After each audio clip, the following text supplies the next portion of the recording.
Hello bachcho, let's read the question. It says if lambda 1 and lambda 2 are the wavelengths of the first member of the Lyman and Parsons series respectively, then determine the ratio lambda 1 by lambda 2.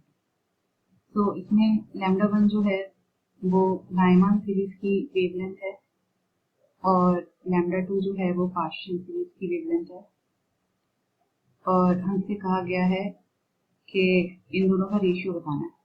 तो सबसे पहले यहाँ जो की concept हम use करेंगे इसे समझने के लिए वो है हाइड्रोजन स्पेक्ट्रा। ठीक है, तो लेट्स से कोई पर्टिकुलर एटम है या दो एटम से मिलकर एक मॉलिक्यूल है। ठीक है, और इस मॉलिक्यूल को हमने एनर्जी सप्लाई की और इसके अंदर जो इलेक्ट्रॉन्स थे वो एक्साइट हो गए। Let's say n equal to 1 level पे थे इलेक्ट्रॉन्स और एक्साइट होके n इक्वल टू 3 लेवल पे पहुंचे लेट्स से। ठीक है, तो यहाँ पे ये इस केस में जब ट्रांजिशन हुआ तो एनर्जी क्या की गई, अब्सॉर्ब की गई इलेक्ट्रॉन के द्वारा। अब जो इलेक्ट्रॉन है एक्साइटेड स्टेट में है, 3 लेवल पर आ चुका है n इक्वल टू 3 पर, तो ये ज़्यादा टाइम यहाँ पे नहीं रुक पाएगा।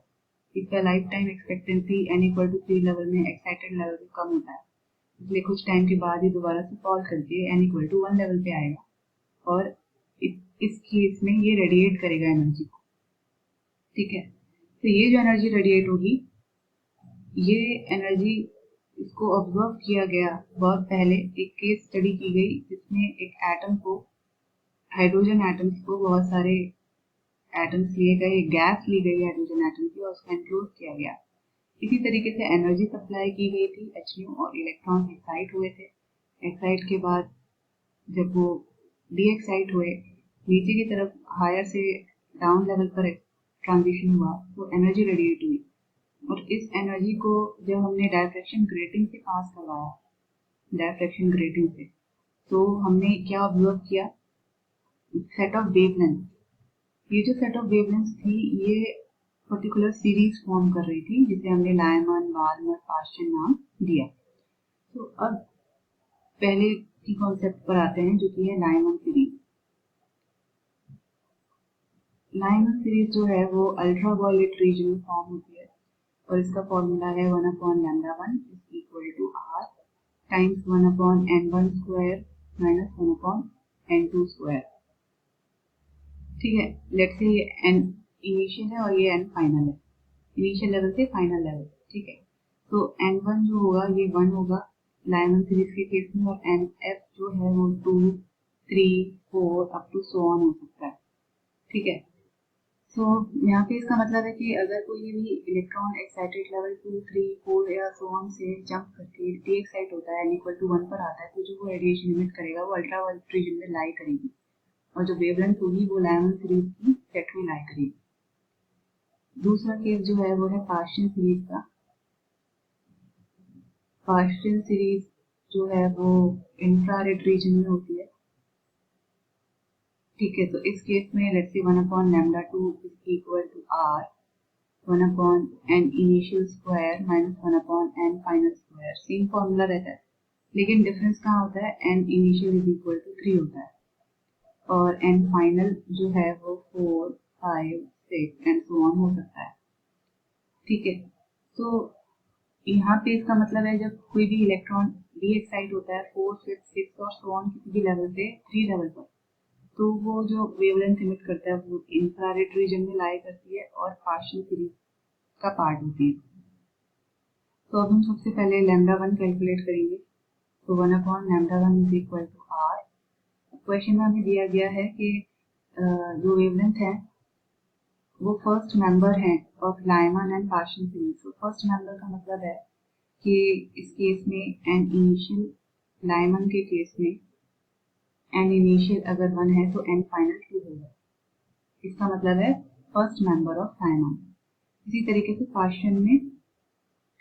पार्शियल के केस में अगर n equal to 3, n initial equal to 3 है तो n final is equal to 4 होगा। ठीक है, यहाँ पे हम लायमन का केस निकाल रहे हैं अभी। तो 1/λ1 is equal to r times 1/n initial is 1 square minus 1/2 square। So 1/λ1 is equal to r 1 minus 1/4। Is equal to r times 3/4, तो हो जाएगा 1/λ1, इक्वेशन नंबर 1। इसी तरीके से जो पार्शियल सीरीज होगी वो क्या होगी, 1/λ3 और 1/λ2 is equal to r times 1/3 square minus 1/4 square. तो इसे हम लिख सकते हैं 1/λ2 is equal to r times 1/3 minus 1/16। तो इसे सॉल्व करेंगे तो कितना आएगा, 7/144 r। तो ये हो गया 1/λ2, इक्वेशन नंबर 2। अब हम क्या करेंगे, हमें रेशियो निकालना है λ1/λ2 का। तो इस केस में 1/λ1 डिवाइडेड बाय 1/λ2 देखते हैं पहले क्या होगा। तो इसकी वैल्यू है 3/4r,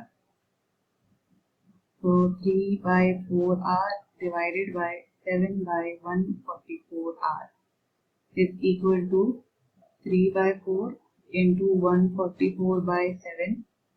तो इसको सॉल्व कर सकते हैं, 2 7 14, 2 अगेन 2 3 6, 2 6 12, तो 3/7 इंटू 36। तो λ2/λ1 कितना आ रहा है, 108/7।